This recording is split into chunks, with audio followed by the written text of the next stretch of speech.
Alright guys, here we go again. This is what my fish room is looking like.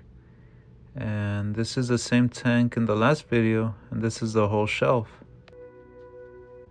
As always, we start with the substrate. That's the foundation of everything. If the base isn't right, the rest of the scape won't sit properly.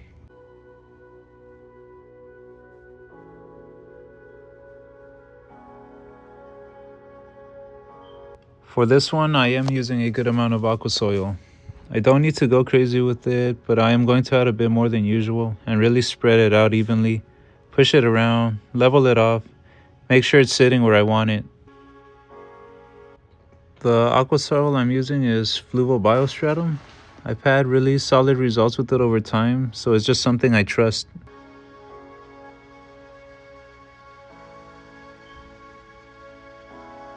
Around an inch on top of the base layer is usually a good depth to work with.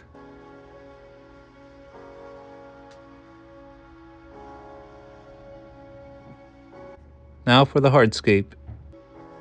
I'm going for a triangular composition with your eyes being focused to the left and tapering down towards the right. The tallest structure should be on the upright section of the driftwood, and then it slopes downward through the horizontal trunk and into the midground, as you'll see.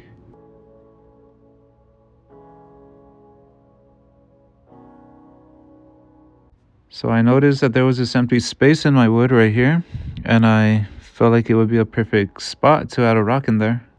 And as I was doing that, I decided to add a few more rocks, all kind of following the same direction, lining them up but pointing the same direction.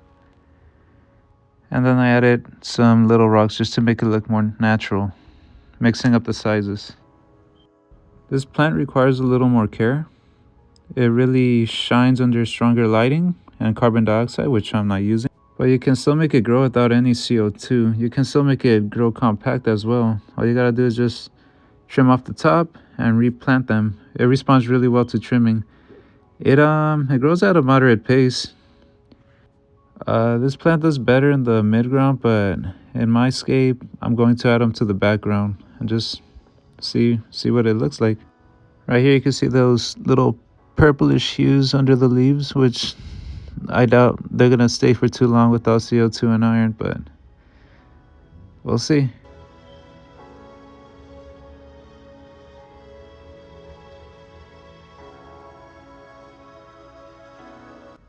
All I'm doing here is really pushing the stem about an inch into the substrate just so it could really get a grip on my stems.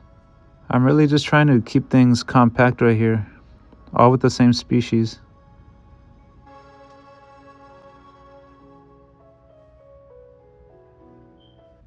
This next plant was grown immersed, so it looks a little different right now.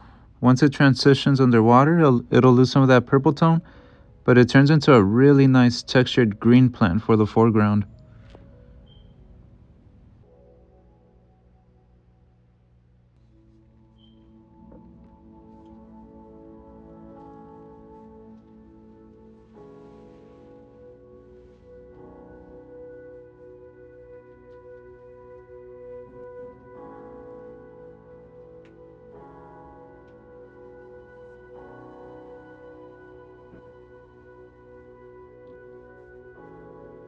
Right now the plants don't look like much, but in a few weeks this tank will be completely different.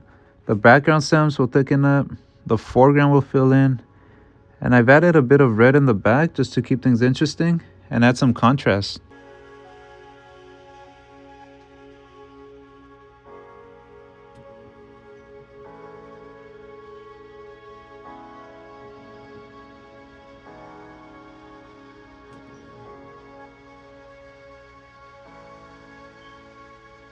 In the foreground, I'm using Microcarpia Minimum Merrill, which is definitely not the easiest fast growing option, but the texture it gives is on another level. It has incredibly tiny leaves and it grows low along the substrate, forming like a really metal-like carpet when it's happy. Before filling the tank, I'm placing a napkin on the front to break the flow of water. That way when I pour it in, it doesn't disturb the soil too much.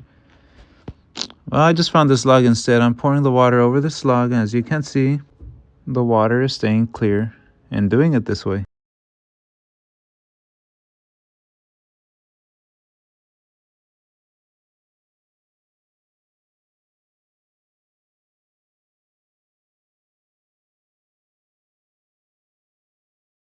Floating plants are important too. If you're not using floaters, you're kind of missing out. They help balance things out. Here I am just pushing the floaters around the tank, just spreading them out.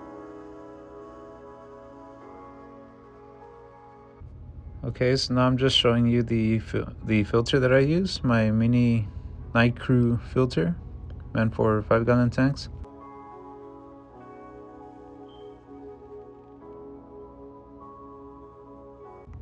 Just squeezing it along the glass here.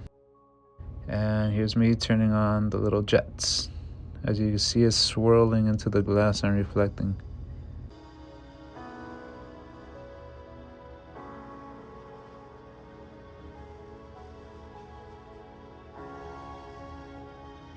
I'll leave you with a final shot of the tank as it stands today, and I'll come back in a few weeks with an update once everything has grown in properly. Thanks for watching. Make sure you subscribe. I'm really happy with how this one's turning out.